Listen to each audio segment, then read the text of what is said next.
Hello, and welcome to my talk about a web-based framework for the exploration of heterogeneous spatial big brain data called BrainTrawler.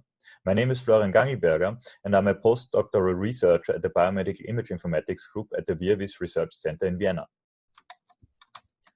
To see where the behavior or function takes place in the brain and how genes control this behavior, you can, instead of taking the time-expensive way over experiments, use spatial data from large-scale brain initiatives to map behavioral gene expression data to brain regions and networks.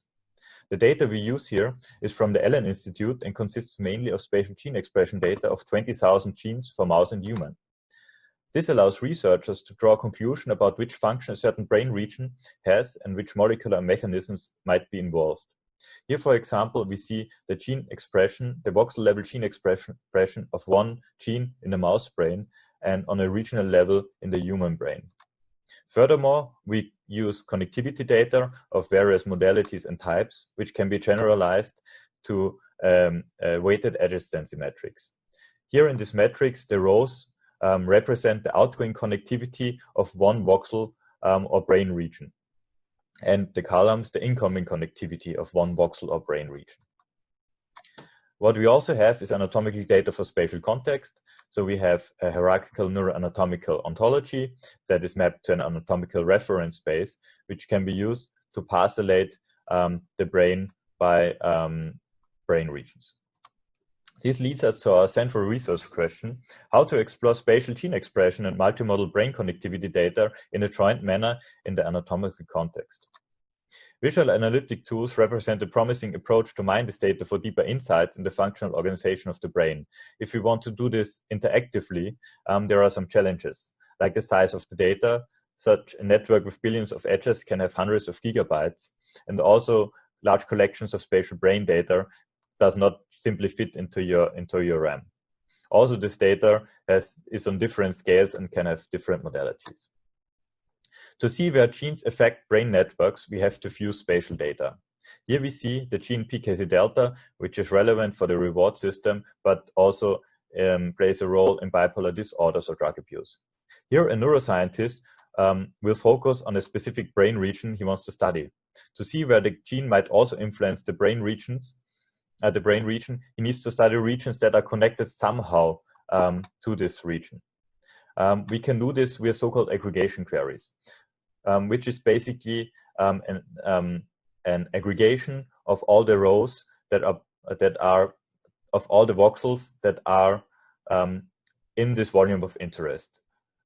So you aggregate this here, and you get back another volume which represents the connectivity on a voxel level of this volume of interest. Therefore, we published a data structure for real-time aggregation queries in 2019, which uses spatial indexing techniques. It enables such a query on a matrix with hundreds of gigabytes in an instant. This can be also performed on region-level data that is automatically mapped to this voxel level. To make use of these queries, we created BrainTrawler, a web-based visual analytics tool for target fishing, a term frequently used by neuroscientists when looking for specific connections or genes that they want to target in subsequent experiments. It shows here the voxel-level structural connectivity of this yellow area as this green point cloud, and on a regional level as this graph overlaid. It also has here quantitative information in this bar graph, where every bar represents the mean expression in these brain regions. You can also explore this on different anatomical levels. So you see here that we change here the regions of interest. We split up here the thalamus, which also has a direct effect on our visualization. We can also compare different networks, indicated here as green and blue. We have here the bar graph aligned, so you can directly compare, and we can compute an overlap by just the multiplication of the individual edge weights. So you see in the red graph basically where both, to which brain regions both connections have a high connection. We can also use BrainTrawler for network dissection. Since this involves querying spatial gene expression, of 20,000 genes, we employed spatial indexing using space-filling curves. In this index, we stored gene expression per voxel across all genes in the dataset. So we can then ask which genes are expressed in a certain part of this networks. So here we perform a so-called gene expression query, which retrieves us all genes that have expression in a volume of interest. Here, for example, we have this volume of interest in yellow. We retrieve a list of genes ordered by their expression. So we see which genes are relevant for this area. We also performed an aggregation query, which gives us the outgoing connection. And if we perform a gene expression query again on the strongly connected areas here, we retrieve a second list.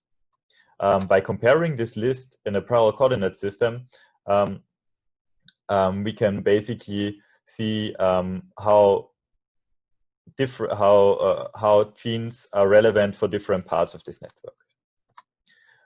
Major contributions here is real-time queries of large-scale spatial networks, which allows an instant retrieval of connectivities across scales. We also showed a visualization and comparing multimodal connectivity on different scales, and also a genetic dissection of networks. What is interesting now is our ongoing work. We started a collaboration with the group of Francesc Fernandez at Boehringer Ingelheim. The idea we had was to integrate and harmonize bulk RNA and single-cell RNA datasets. Those datasets have an information about the expression of genes in specific cell types. So they add an additional layer of detail.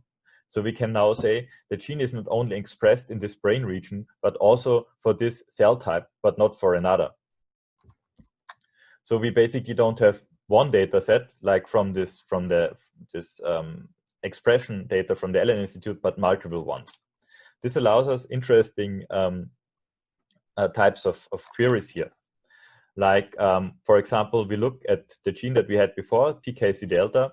So we get a list of all the data sets and cell types it is expressed, which can also be visualized here in this nice heat map. Like we see here on the columns, different brain region, and we see here in the rows different cell types and data sets, and we see directly, oh, this gene has a high expression in this cell type and this brain region. But with expression queries, it is also possible to do this on a genome level, similar to our genetic dissection. Here we have 3 different brain regions and 3 different data sets showing the Allen brain atlas expression and the expression from a different data set in astrocytes. Here we selected high expression in the Allen Institute, and so we can basically see that in this cortical region here in green, we have a high expression, which is not really specific for astrocyte-specific cell types, also in different brain regions. So that's it. Thank you for attention, and are there any questions?